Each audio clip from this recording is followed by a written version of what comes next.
那个伞炸那一下的那种感觉，风声感觉也可以听到一些。我最喜欢的还是第二个。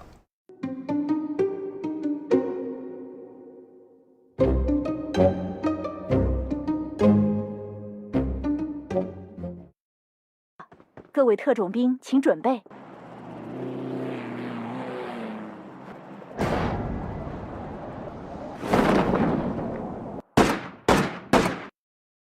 说那个脚步声和跑步声里头是没有那么清晰，低音部分听的并不是很清楚。背景后面那个声音有点淡，就感觉有时候听不到那些声音来自于哪儿。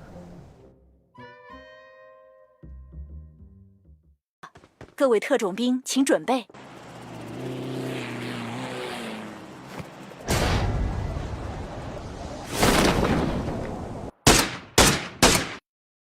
这段声音，总体来说主次比较分明，然后每一个部分都交代得很清楚，就是很干脆，没有拖泥带水的感觉。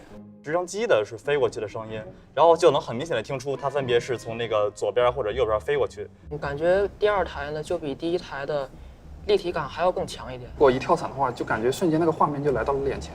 跟第一台比较的话，它这个确实，立体感会好很多。包括最后的这个枪声，那些动作的音效，它也表现得比较好。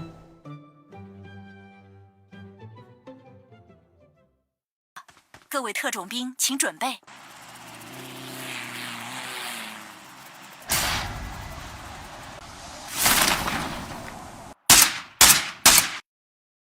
感觉比较单薄，高音的那个音效稍微有点刺耳，没有那么响，没有那么亮，还是发沉发闷。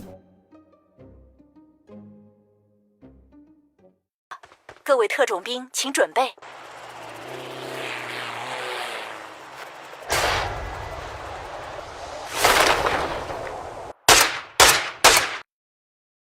那种没有那种就是让我心潮澎湃的感觉，没有那种真正的身临其境的感觉。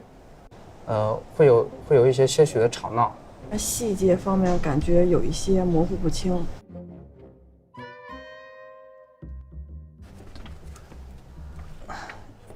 这样，2号感觉是最好的。综合对比下来，我还是觉得，第二台手机会比较好一些。